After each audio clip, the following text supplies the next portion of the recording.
Welcome in, ladies and gentlemen. If you're anyone involved in the world of Call of Duty, you know that Season 2 officially launched yesterday. And we are here doing a full breakdown on the patch notes specifically for Warzone. You might as well hit that free subscribe button, hit that like button, and drop a comment on your expectations for Season 2. So strap yourself in, grab that popcorn, because there's a lot to talk about.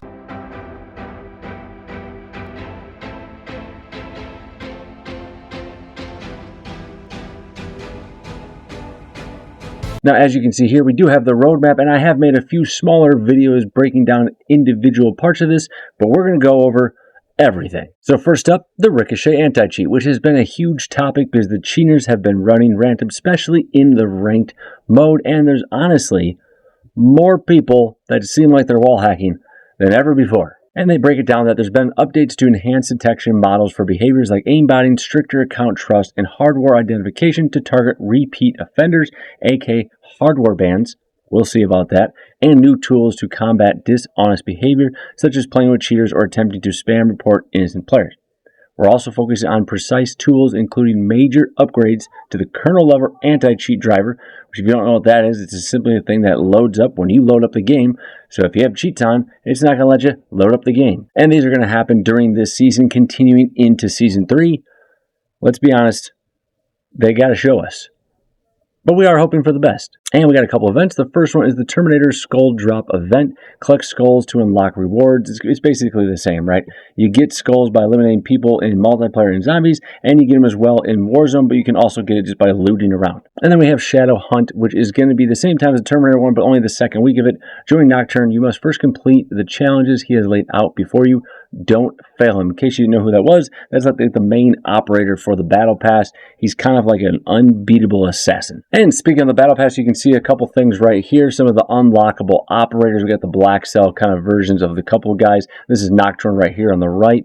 Basically, yeah, I bought the Battle Pass. And to be honest, after looking through the content, I do think this is a solid Battle Pass. So if you're like skeptical, I kind of would lean towards buying it. Normally I tell people don't waste your money. Part of the reason I buy it, one, the cool stuff to show off to people while I'm gaming and stuff like that. But two, just to unlock things a little bit quicker so I can test them out and get that content out to you guys. For progression and prestige, not really any changes. They've just kind of addressed a few issues. For camos, I like this because it was painful to know that the only way you can get a decent looking camo on a Black Ops 6 gun is by completing all of the military camos, which is highly annoying just for one camo that looks cool, but now you only need to complete any five military camos for that weapon. Previously, you had to do all 9 for at least one mode. Now it's just any 5.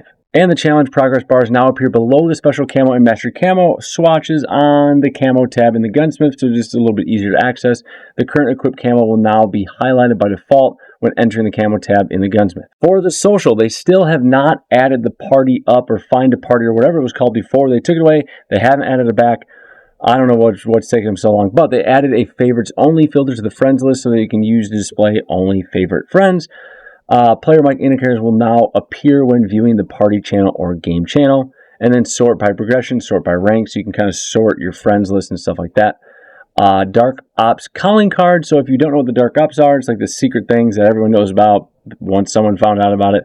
But basically, if you're viewing it in someone else's showcase, it will actually tell you what it is and not just say classified now. All right, some map updates for Urgistan. The buy station locations have been updated across the map. Gulag loadouts have been refreshed with new weapons and equipment. And the train, the automatic break release timer, is now increased to 240 seconds, up from 60, basically creating a different gameplay mechanics so that the train can be there longer so you can kind of hold down a position. And then we got Area 99 buy stations. They have added 2 buy stations at Area 99, which I think is huge because it very much seemed like they needed it. And the Season 2 playlist, which is almost a whole month instead of a week-by-week thing. I don't know why they went away from that. But either way, we got ranked trios on Urgistan, Battle Royale, solo, duo, quads. It doesn't have trios because that's ranked. And then Resurgent, solo, duos, trios, and quads on Rebirth Island. And interesting enough, only quads in Area 99. They must have seen some statistics on that no one was really wanting to play Area 99. And then, of course, we got Plunder Quads on Urgistan for all those Plunder gods or weapon testers. So for ranked play, they kind of talk about the SR situation and all that stuff. But the biggest thing here is crossplay. All right, I'm just going to read through this. So PlayStation in-game options. If you have it set to on, enables matchmaking with all gaming platforms when playing ranked matches. On console only, enables matchmaking only with other consoles when playing ranked mode. Obviously, this is going to negatively impact the amount of time it takes you to find a match. And then off restricts ranked matchmaking to your current gaming platform. So in PlayStation, only PlayStation. Obviously, that's going to have an even greater effect on how long it takes to find a match. And then kind of similar to this for Xbox, on matchmaking for all platforms, on console only with other console players. Again, it's going to affect it a little bit. And then off restricts matchmaking to the current gaming platform. And to a lot of people, this is actually quite huge because before only PlayStation really had that option, and the only way you could do it on Xbox was like a system setting, but it never really worked. And one little restriction they've added in is the tracker perk has been removed from the restricted items list. I really think they should make that list more obvious, or make the items more obvious that you can't use before you jump into the match. Just saying. And then we got a breakdown of the skill rating, SR adjustments, and stuff like that. I'm not going to read through all that. We got the deployment fees. As you can see, they get crazy when you get to that crazy iridescent top 250 again. And we got rewards. I voiced this before. I wish these looked better. I mean, it's the ranked mode. It's supposed to be the top of the top, and yet they're just kind of to me. All right, so some general updates to buy stations. All buy stations, including deployable and standard ones, now close at the beginning of the final circle. This changes, especially Resurgence, a lot. Now, I totally get why they did this, because some people would kind of sit at the buy station and spam buy gas mask until that final inch of the circle closed out and that buy station closed, and then they would use like 8 stims to go stim around and win the match. So that takes away that possibility. But I'm still surprised they do it, because when that final circle starts closing, sometimes there's a lot of room left and maneuverability in the building you're in, stuff like that, and you got a buy station right there and you just can't use it, or maybe you sprint over to the buy station to use it and it closes right when you try to use it and stuff like that. I think that's kind of a little weird, but I guess we'll see how it plays out. And another update to the gas situation is deployable boxes. Utility boxes such as munition boxes, armor boxes, and others can no longer be placed in the gas. I wonder if someone throws down like the portable gas thing, if then someone else on their team could throw down an ammo box in that, and if it will open up since it's technically not in the gas. But I guess we'll have to see. Score events added a new splat score event in Battle Royale, which triggers when a player is eliminated while parachuting or skydiving. And they've added here what they call experience balance. They basically adjusted XP gains for each mode. So for Battle Royale, they increased the player XP by 7%, the weapon XP by 10%. I think this is the smart thing to do. Battle Royale was supposed to be the main mode. It should increase a lot. You got the big old map. You got to run a lot farther, stuff like that. For Resurgence, they've decreased the player XP by 8%. So as mainly a Resurgence player, I don't really care about the player XP, but they've also increased the weapon XP by 10%. I think that's huge. And then for Plunder, they've increased the player XP by 22%, but they've reduced the weapon XP by 13%, because I'm assuming what they found is a lot of people are just going in Plunder and not actually playing the mode and just trying to get kills, which is fine, but that's not what the mode is. Now, what they've adjusted, in my opinion, that I think will have the greatest effect is the weapon XP increase by 10% in Resurgence. The reason for this is very simple. If you're someone that is a free-to-play player, so you cannot level up guns in zombies or multiplayer, and you don't want to play Plunder just to level up a weapon, you can literally go in Resurgence, get your weapon, and just complete contracts. And you can level up the weapon slowly by just playing with it. But if you spam some contracts, it's going to go even faster. And with this 10% increase, it's probably going to be a very viable way to do it. All right, and some quality of life highlights here. First change here is to the advanced UAV, which is, I think, is very overdue. They're adding in so that it will be an elevation arrow indicating the player's altitude. I think this is huge, because a lot of times you pull an advanced UAV and you're like, oh, if that was a normal UAV, I would know the person's above me. An advanced UAV is supposed to be better, so it should be better in all aspects compared to a regular UAV. For the Warzone barracks, the button layout has been reorganized to match the structure of multiplayer and zombies. Ammo caches now function like munition boxes, dropping additional ammo and equipment on the ground. I never really even paid attention to that. Pinging buyback flares. You can now ping the flare that gets shot up into the sky rather than just being like, hey, someone bought back over there. Match stat tracker. The font used is going to be better. Okay, no one really cares. Detail weapon stats. Huge here. New stats have been added, and the layout has been redesigned to prioritize data clarity and accessibility. I just hope it actually works. The amount of times I'm trying to look at stats and either the stat doesn't change, or I gotta go back out, I gotta click detailed stats, go back in, and then I can't even read what the attachment is. I really hope they made this like it was before. Easy. All right, some combat updates here. The body shield. Victims are no longer automatically released mid-air. The outline of a victim previously visible through walls has been disabled, and players can no longer release victims without executing them first. Basically, people were just being super toxic with this, and they were releasing someone, but then doing it again over and over again. It was probably pretty annoying, even though it didn't actually happen to myself. For movement, I think these are good things. So, jumping, increase both jump speed and successive jump height with one unmodified successful jump, aka bunny hopping, might be returning. And for the parachute, increase the speed of the parachute cut animation, making cutting the parachute and readying your weapon significantly faster. Now, it says significantly. That kind of worries me, because while it was really slow, if it makes it too fast and the person's landing in and getting shots on you even before you're getting shots on them, because it's kind of like glitching in a way, that's going to be an issue. And then it says increase player velocity when landing to cut the parachute for a smoother transition to full sprint. I completely agree with that one. But again, the shooting one, what might happen is the person might be cutting their shoot and they're already shooting as if they're on the ground, but they're really not on the ground, and you're trying to react to it, and you're at a disadvantage even though they're the one with the parachute. Doesn't make any sense. All right, some perk updates. First, we have the new perk, the Reactive Armor, which is a perk slot 2. Your armor will regenerate 50% if you have not taken damage in the last 5 seconds. I think this is very, it's a niche thing to use. So like if you're sniping and you get your armor broke, you can just kind of squat down for 5 seconds. Your armor regenerates, and then you can kind of plate up the rest of the way yourself. And that way you're just saving a couple plates here and there. Obviously, if you're in the heat of a battle, it's not going to work because you have to wait 5 seconds. And 5 seconds is actually a long time. Some adjustments to Tracker. The pings have been replaced with an outline that is not visible through walls, but it will still appear on targets through smoke. Probably needed. Tracker can now mark up to 5 targets simultaneously. That's kind of insane. Engaging a 6 target will remove the first one. I didn't even know it could do more than 2, honestly, but either way. And then we got Dexterity. The weapon handling component of Dexterity has been enhanced and is now a default perk for all Warzone players, meaning everyone's going to get it no matter what. And it's just supposed to make it better. And that's partly because this will result in a smoother handling for jumping, sliding, and diving, because everyone knows that is bad. But they're also adding here the other part of Dexterity, which is the falling height thing, by bringing back Mountaineer to slot 1.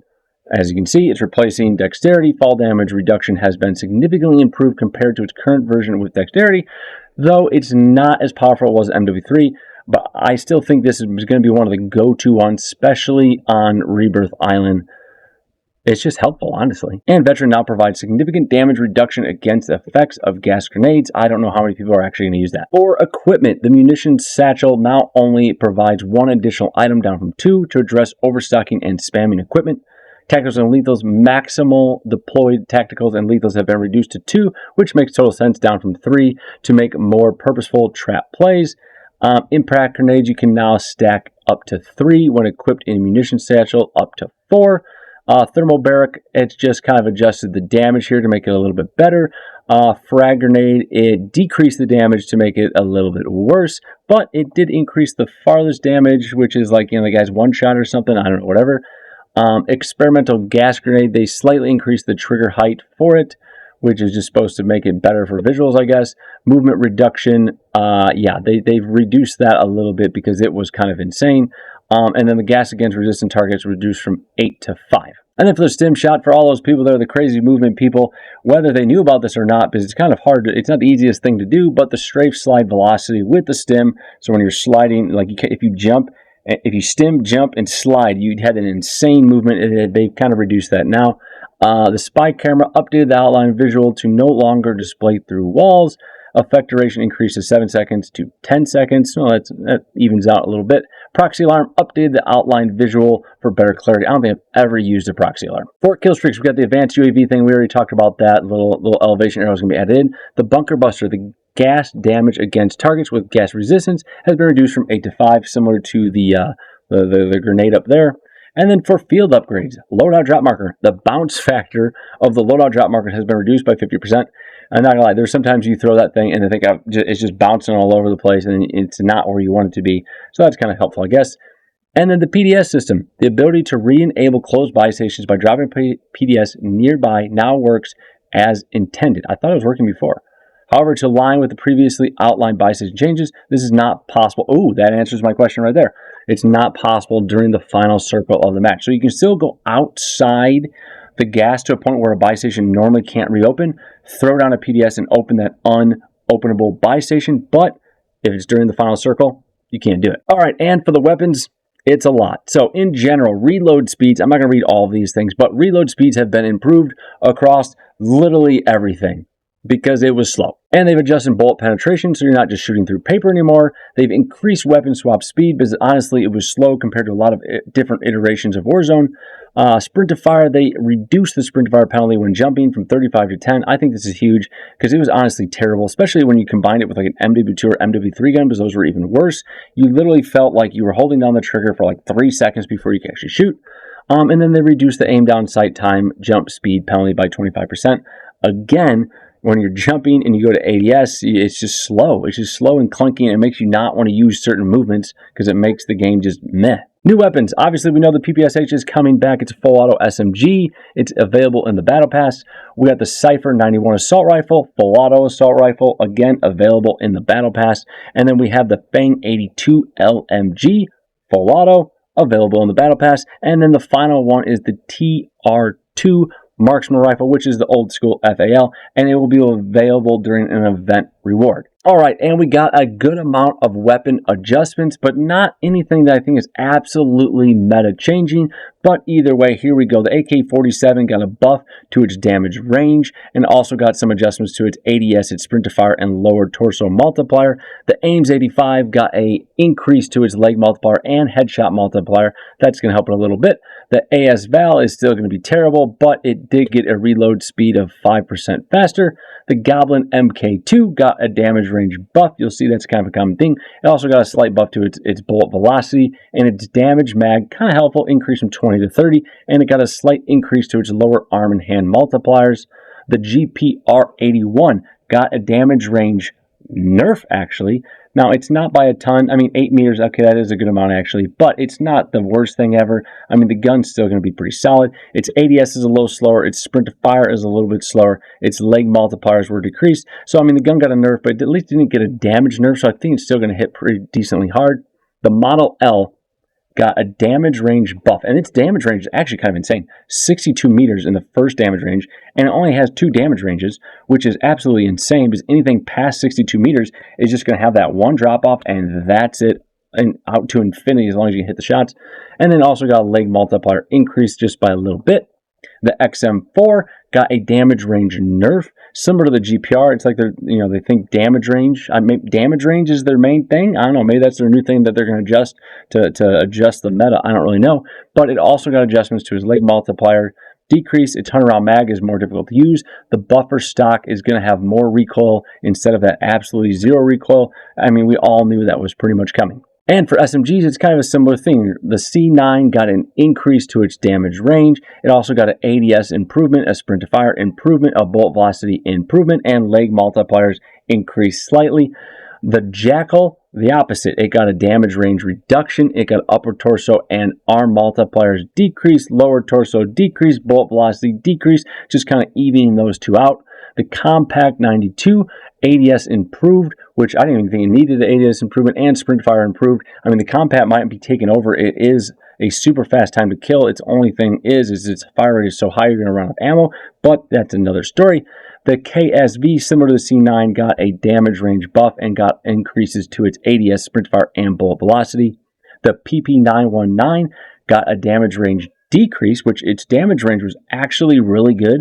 So, I mean, this doesn't affect it a ton, but it did get a headshot multiplier decrease by just a smidge and a leg multiplier decrease as well. The leg multiplier is actually going to affect it more than you think, than the headshot one especially. And the only LMG that got an adjustment was the KMG with its buffer stock attachment, just like the XM4. It's reducing that, so there's actually going to be a little recoil now. For pistols, we got the 9mm PM with a little bit of a buff. We got a damage range buff by a little bit, pretty solid there. A headshot multiplier increase, that's going to help it. Upper torso arm multiplier increase again, and its attachments for the extended mag 1 and extended mag 2, you're now going to have more ammo. Which actually, I think this is a solid adjustment to the pistol. I didn't think it was absolutely terrible by any means, but I think the ammo increase is definitely going to help, because there was a lot of times I would use that and I'd be like, oh, I'm out of ammo already. I'm kind of screwed. And for loot, we got lootable perks. They've been adjusted to include Shrouded, Irradiated, Veteran, Reflexes, Sprinter, and Tempered.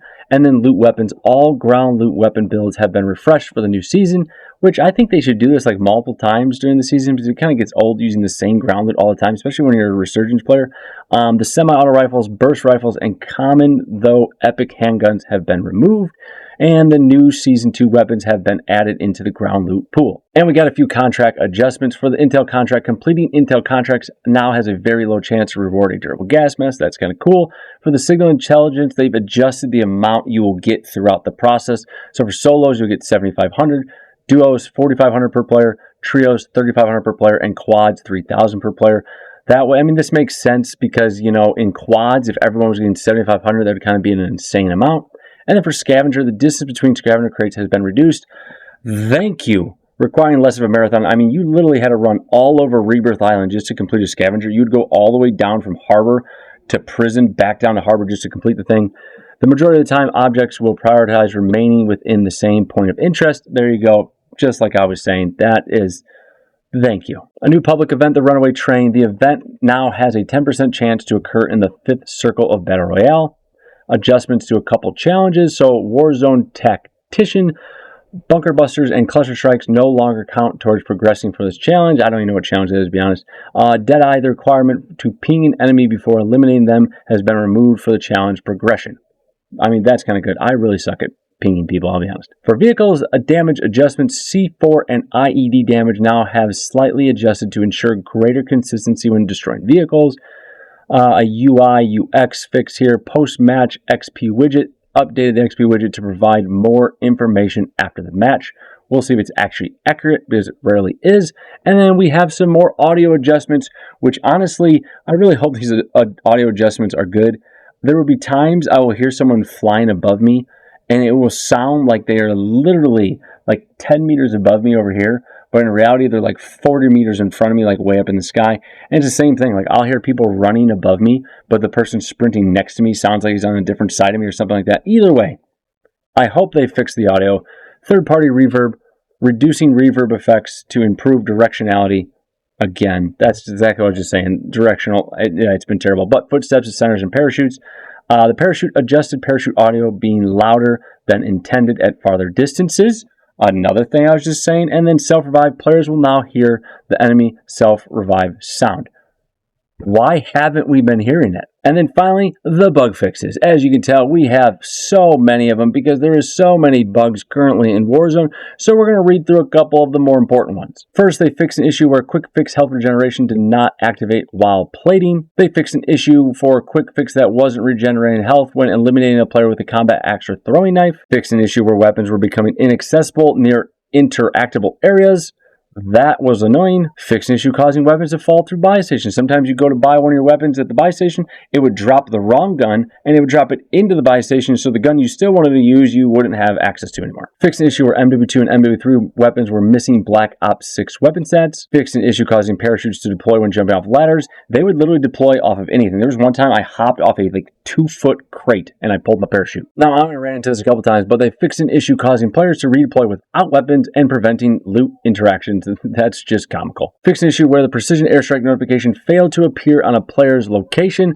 I think this is needed because there was one time I said it didn't happen and I looked back and it didn't actually happen. And finally, one thing that has annoyed me for quite some time, it always seems to happen to me, but they fixed an issue where contract icons occasionally disappeared from the map. I would literally start like a scavenger. I would grab the first crate and then the second crate would pop up and then disappear. And I would literally have to go find the box that wasn't making noise. I literally had to go find it just to continue the contract. All right, people, we finally did it. We made it to the end of all of the massive updates coming to Warzone in Season 2 of Black Ops 6 Warzone. I hope you liked the video. If you made it this far, you might as well hit that like button. If you didn't already, you might as well subscribe and you might as well drop a comment and just tell me how your day's been. But hey, Season 2 is here. I'm pretty excited. I'll see you out there.